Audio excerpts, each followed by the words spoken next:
مگر قرآن کے طرز بیان اور اس کی ترتیب اور اس کے بہت سے مضامین کو آدمی اس وقت تک اچھی طرح سے نہیں سمجھ سکتا جب تک کہ اس کی کیفیت نزول کو بھی اچھی طرح نہ سمجھ لے. یہ نقطہ اب سمجھنے کا ہے. سارا مسئلہ اس کا ہے کہ ہم قرآن کریم کو دیکھتے ہیں کہ قرآن ایک مرتب شدہ کتاب نہیں لگتی ہمیں.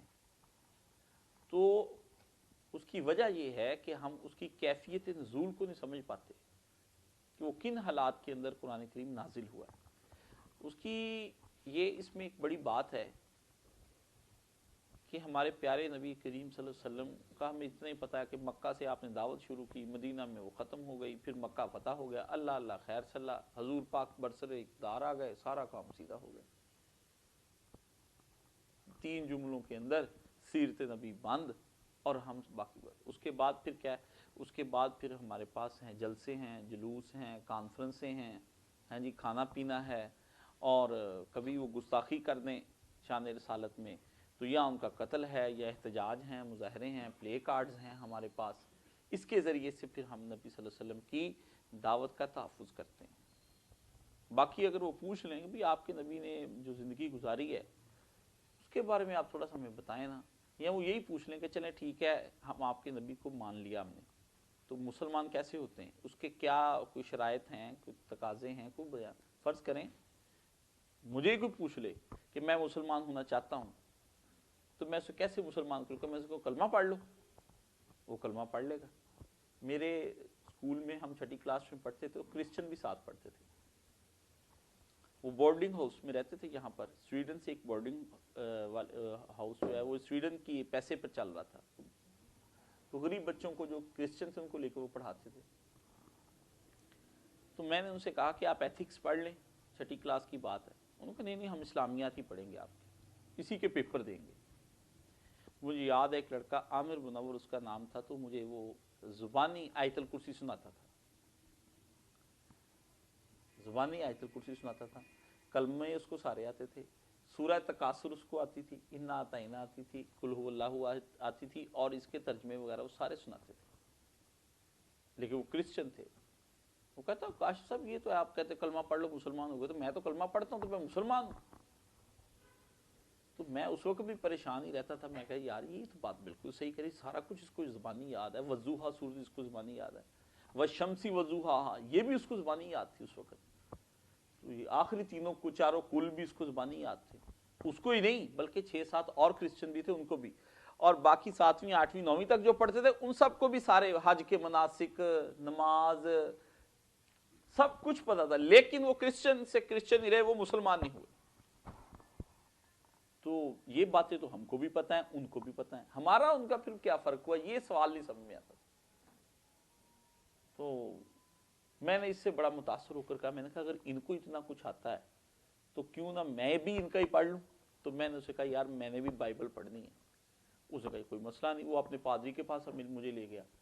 پادری صاحب نے کہا جی آپ کو میں یہاں پہ ایک اسکول ہے وہاں داخلہ دے دیتا ہوں. وہ کارسپونڈنٹ اسکول تھا، اس میں داخلہ دے دیا. میں اسکول میں جوائننگ کر لی. تورات، زبور، انجیل 8ویں 9ویں تک پڑھتے پڑھتے جناب میں نے انعام ملے، کتابیں ملی. میں 10ویں تک ان دنوں ہی میں نے کہا یار مذہب تو بڑا اچھا ہے، اس میں کون سی ان کو جب ہمارا آتا ہے تو یہ تو پھر ایک فضول بات ہے ہم لڑ رہے ہیں. یعنی ایک ٹھنڈے طریقے سے میں نے زہر پینا شروع کر دیا. اللہ تعالیٰ اگر کے رحمت کرے میرے استاد بزرگ آپ مولانا اسحاق صاحب رحمۃ اللہ حیات تھے. میں نے ان سے بات کی، انہوں نے دیکھا بھی لڑکے کو اگر میں نے اس وقت کوئی چھیڑ چھاڑ کی نا تو یہ تو باغی ہو جائے گا. انہوں نے کہا مسئلہ ہی کوئی نہیں بیٹا تم پڑھو، لیکن ان کی باتیں جو ذہن میں وہ تمہارے ڈالتے مجھ سے بھی پوچھا کرو، اور شام کو مجھ سے ڈسکس ضرور کیا کرو. میں نے جناب مولانا صاحب سے ڈسکس شروع کر دی. وہ آخر یہ ہوا کہ 10ویں تک جاتے جاتے نا میں نے ان سے بغاوت اختیار کر لی. میں نے کہا نہیں بھائی یہ غلط ہے. آخر فیصلہ کن بات ٹھہری، مولانا کے ساتھ مناظرے کی.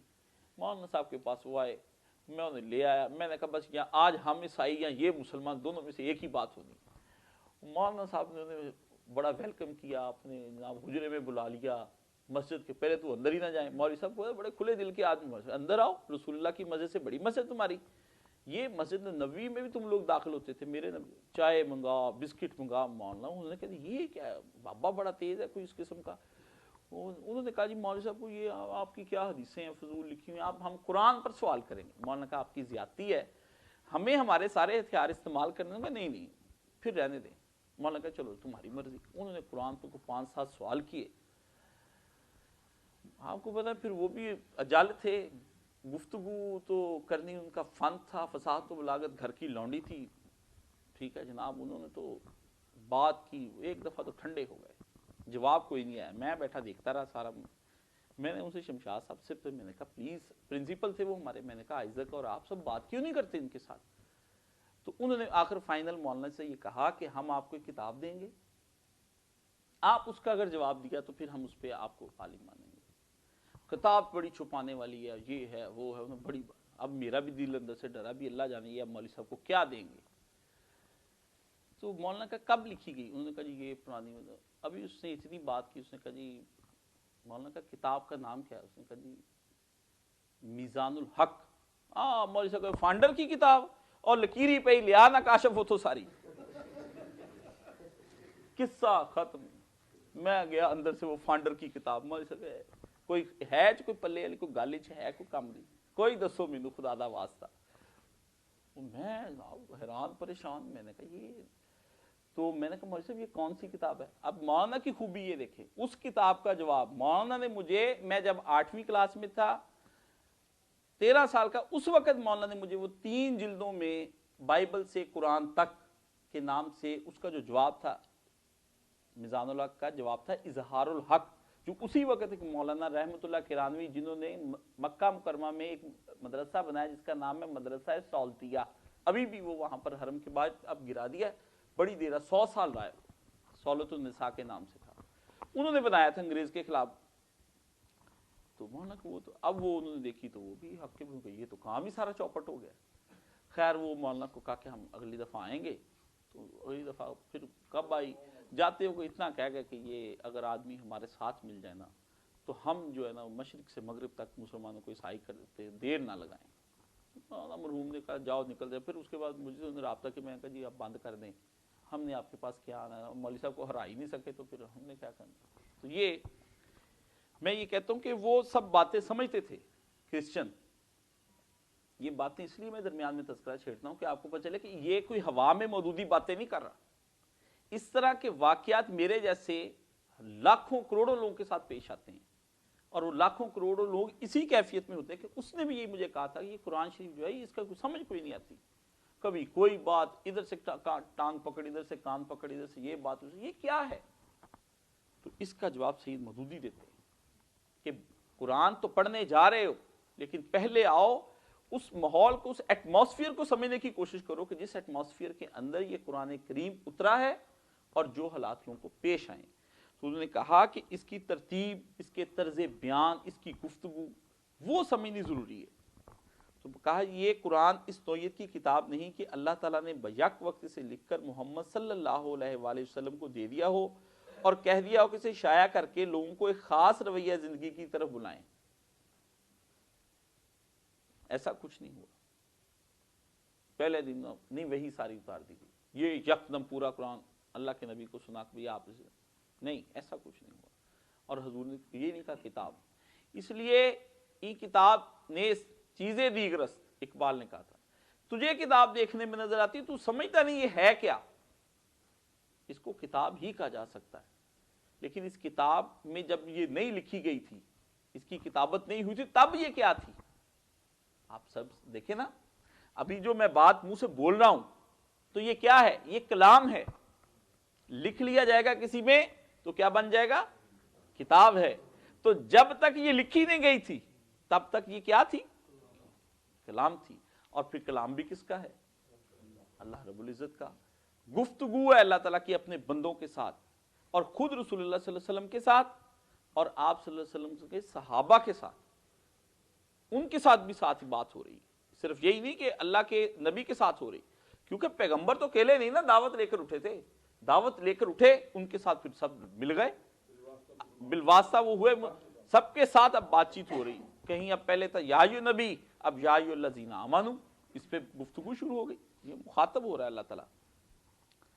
تو اس لیے صحابہ کرام کو ہم چھوڑ نہیں سکتے, اس کانٹیکسٹ میں آ کر اگر بات کریں تو ہم چھوڑ نہیں سکتے, بہت مشکل ہے. جو لوگ اس طرح کے کوئی نظر ثانی کرنی چاہیے اس پہ غور تو کریں کہ پیغمبر کو اکیلے کو بات ہو رہی ہے؟ نہیں، سب کو، جو جو اس دعوت کے اندر شریک ہے، جو جس نے اس دعوت پر لبیک کہا، آپ علیہ الصلوۃ والسلام کے ساتھ میدان عمل میں اترا، سب سے مخاطب ہو رہا ہے، ٹھیک ہے؟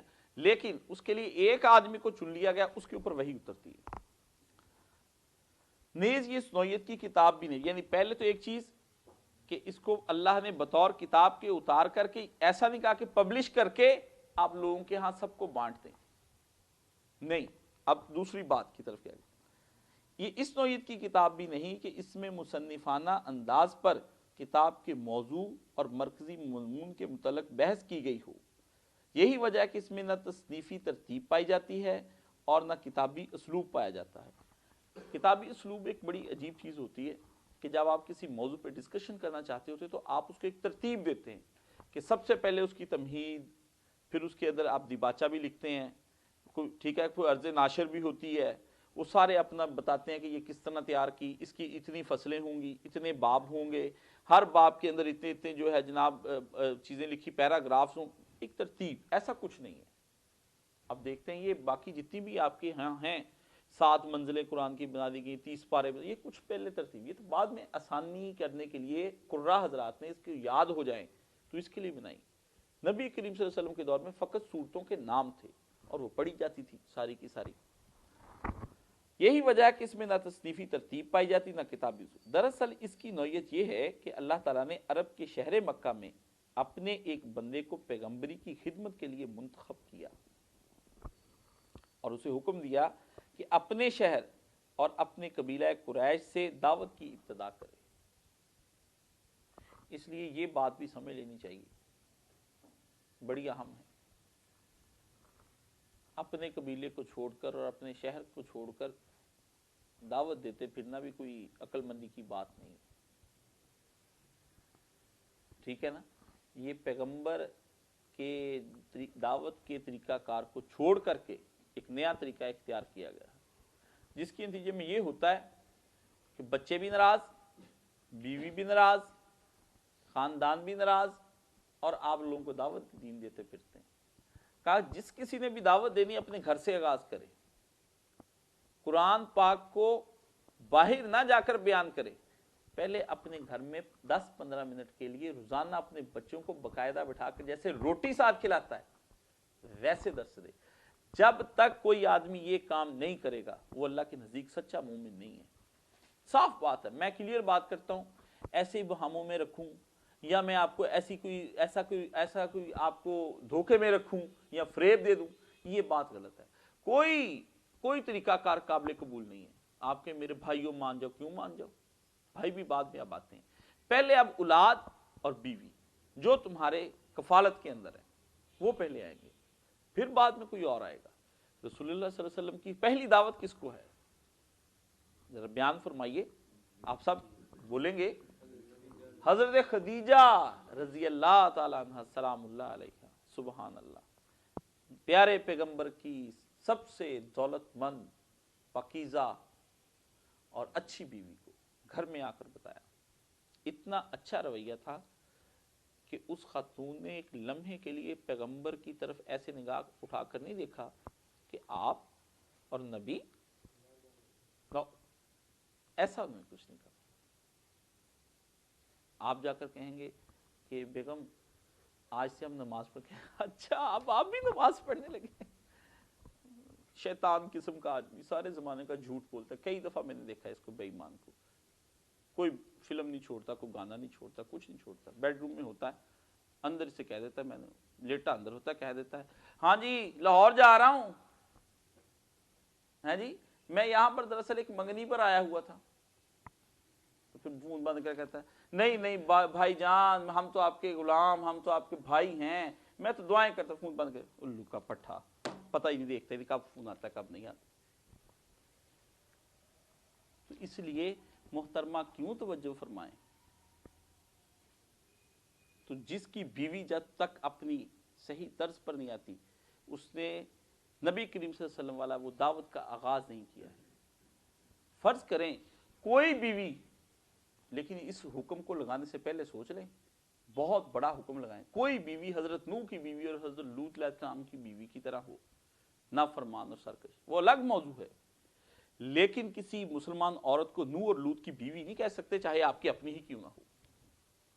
انہو علیم بذات الصدور، کیونکہ دلوں کے بھید اللہ جانتا ہے، آپ نہیں جانتے۔ آپ یہ بھی نہیں کہہ سکتے کہ میری اہلیہ پر ختم اللہ علی قلوبہم، اللہ نے مہر کر دی اس کے دلوں پر، یہ بھی نہیں کہہ سکتے۔ آپ مہر کے کون ہوتے ہیں دعوے دار؟ کیا پتا آپ ہی کے دل پہ ایسی مہر لگی ہو کہ آپ اس کو صحیح طریقے سے دعوت ہی نہیں دے رہے۔ ہمارے حضرت صاحب فرماتے تھے یہ مہر کی بات اور کفر کی بات، یہ کرنے والے بڑے مجرم ہیں، یہ خدائی صفات کے اندر دخل دینے کی کوشش کرتے ہیں غیب کے علم کے اندر۔ تو وہ فرماتے تھے یہ مقام ہم نہیں جی اس کے دل پہ تو مہر لگ گئی، نہ کریں ایسی بات، کہیں کہ میں کوشش پوری کر رہا ہوں سمجھانے کی، تو اللہ کرے گا ایک دن میرے بھائی کا سینہ بھی کھل جائے گا، یہ بات کہیں میری بیوی کا انشاءاللہ، اللہ تنہائی میں کہیں یا اللہ یہ اہلیہ کے دل کو شرح صدر فرما، یہ دعا کریں۔ شرح صدر وہ چیز ہے کہ جو حضرت عمر ابن الخطاب رضی اللہ تعالیٰ عنہ کے اوپر بھی نہیں ہوئی تھی، 5 سال کے بعد ہی مان لائیں ہیں۔ عمر فی الجنہ، نبی کریم صلی اللہ علیہ وسلم کے پیارے صحابی، اسلام کو مضبوط کرنے والے صحابی، اپنے بیگانے غیر الزامات جتنے مرضی لگائیں، لیکن یہ ضرور مانتے ہیں کہ جو کام اور جس نے کیا کمال کیا۔ شہید مرتضی مطہری امام خمینی رحمۃ اللہ علیہ کے ساتھی ہیں، میرے لیے میرے سامنے تو سب لوگ جو ہیں ان کے لیے رحمۃ اللہ علیہ جو مر گئے، جو زندہ ہیں ان کے لیے ہدایت اور ان کی بھی مغفرت کی دعا ہے۔ میں تو کسی پہ کوئی حکم نہیں لگاتا، اتنا دلیر ابھی میں ہوا نہیں، نہ خدا مجھے کوئی ایسی دلیری عطا فرمائے، آمین۔ تو انہوں نے ایک جملہ کہا، پکے شیعہ تھے، مجتہد تھے، بہت پڑھے لکھے تھے، تو انہوں نے کہا تھا عمر فاروق کا وہ قول تاریخ میں سنہرے حرفوں کے ساتھ لکھنے کے قابل، یہ ایران میں بات ہوئی تھی، ایران میں فلسفی ذہن کے وہ مالک تھے۔ انہوں نے کہا کہ جب حضرت عمر بن عاص کے بیٹے نے کسی بدو لڑکے کو مارا تو اس نے حضرت عمر فاروق کے ہاں کے مقدمہ کر دیا کہ اس گورنر نے، اس کے بیٹے نے مجھے مارا، اور انہوں نے کہا تم جانتے نا ہم کون ہیں؟ اس کا بیچارے کا گھوڑا جو تھا نا وہ صحابی کے بیٹے کے گھوڑے سے آگے بڑھ گیا ریس میں، تو وہ غصے میں آ کے اس نے کہا ایک رکھی اس کے، تم نہیں جانتے میرے گھوڑے سے آگے گھوڑا جاتا ہے؟ اس نے کہا جی آپ ہی نے تو ریس لگائی، اب آپ ہی مار رہے ہیں۔ حضرت عمر فاروق نے وہاں سے طلبی کی، مصر سے فتح بھی حضرت عمر بن عاص نے مصر فتح کیا ہے، وہاں سے طلبی فرمائی پہنچو بیٹے کو لے کر۔ حضرت عمر بن عاص نے کہا لو جی کچھ غلط ہو گیا، کہاں مصر سے طلبی کی، اس زمانے میں ریگستانوں کا سفر کروا کے مدینے بلایا، بدو کو وہی رکھا اپنے پاس، کیا مسئلہ ہے؟ آئے پیش ہوئے، حضرت عمر نے کہا کیا کیا تھا؟ کہتا جی درے مارے، پکڑو درہ لگاؤ اس کے، یہ لگا رہا ہے وہ، اور کہو اسے لے بڑے باپ کے بڑے بیٹے بدلہ اب میں لے رہا ہوں۔ درے لگ گئے، کہا باپ کی بھی خبر لو جس کے سر پہ یہ ناچ رہا ہے۔ تو باپ نے کہا جی حضور کچھ لے دے کے کر لے، یہ تو روایتی پڑ جائے گی۔ میں نے کہا مارا تو اس نے تو اس طرح جان چھوڑا لی، ورنہ باپ بھی کیا تھا؟ تو اس نے آپ نے کہا تم نے لوگوں کو کب سے غلام بنا لیا ہے جبکہ ان کی ماؤں نے انہیں آزاد جنا ہے۔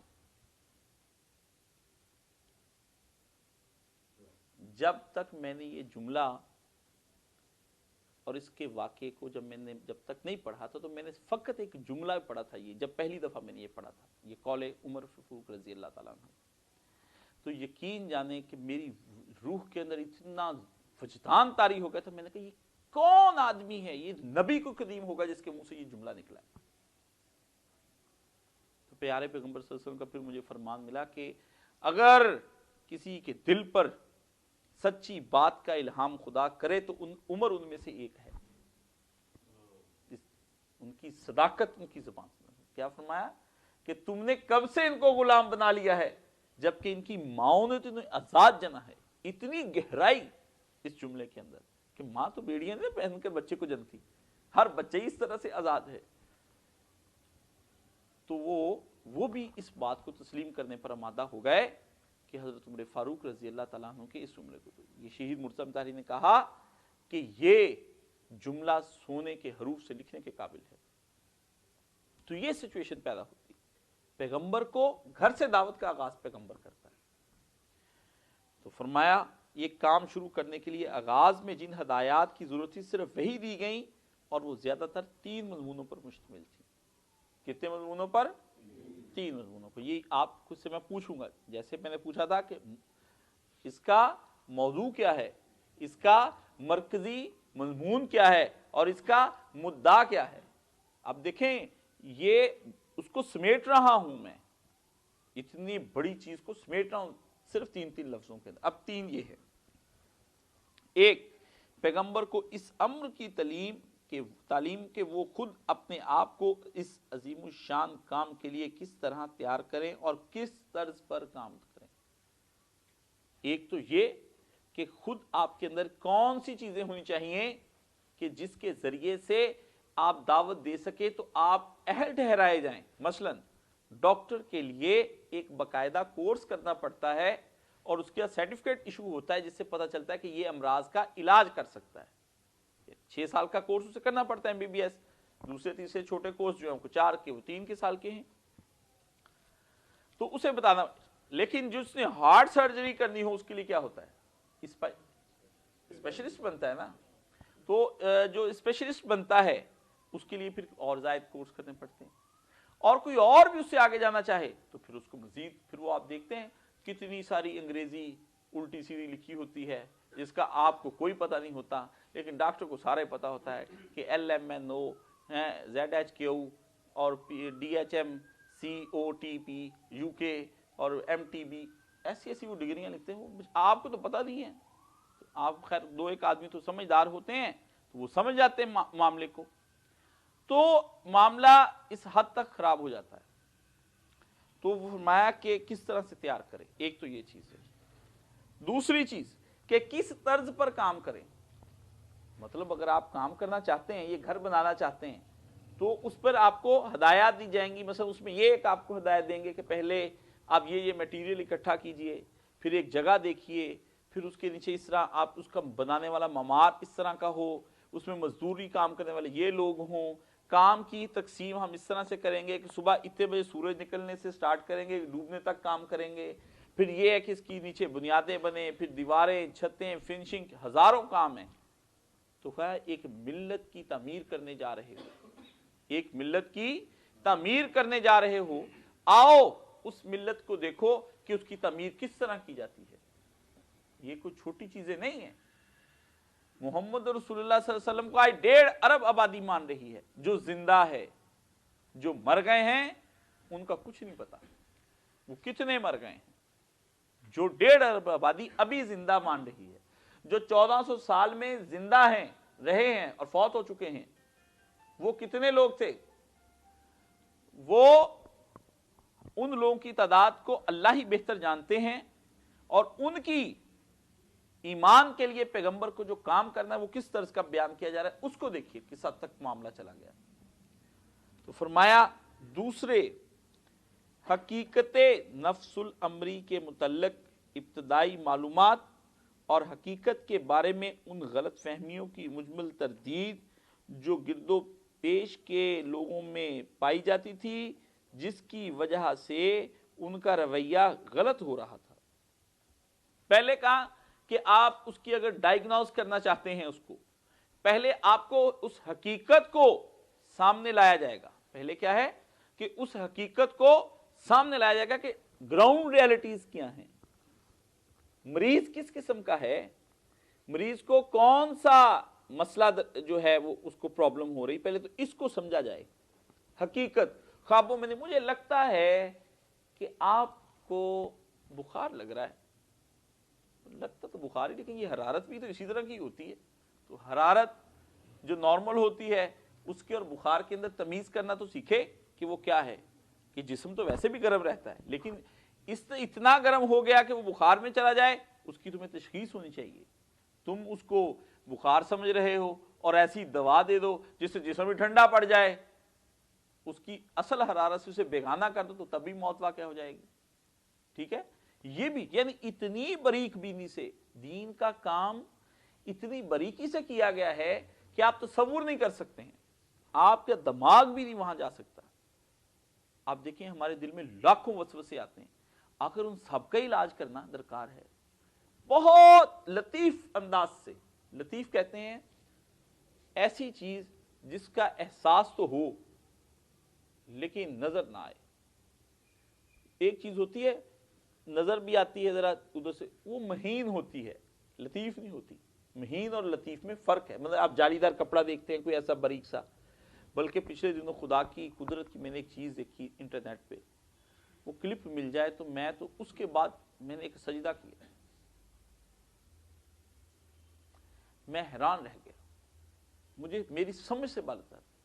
اور اسے میں نیٹ پہ شیئر بھی کیا، کسی نے مجھے بھیجا کہ آپ یہ دیکھیں، آپ کو قدرت کی عجیب سمندر کے اندر صفا جتنا آپ صفا دیکھتے ہیں، صفے جیسی کوئی باریک چیز تھی، کوئی مچھلی، اور ادھر سے بھی اور ادھر سے صاف نظر آتی تھی، اور اس کے اندر کوئی درمیان میں کوئی وین نظر نہیں آ رہی تھی، کوئی وین، صرف اس کی آنکھوں سے پتہ چل رہا تھا. اور اس کی جو بناوٹ تھی نا وہ کسی پیچھے ہلکی سی، اور وہ تقریباً کوئی 2-3-4 فٹ کی تھی. وہ اس طرح کر کے تیر رہی تھی. دل بھی ہوگا، جگر بھی ہوگا، میدا بھی ہوگا، آنکھیں بھی ہیں، کان بھی ہوں گے، ناک بھی ہوں گے، اور اس کا ڈائجسٹ سسٹم بھی سارا ہوگا اس کے اندر.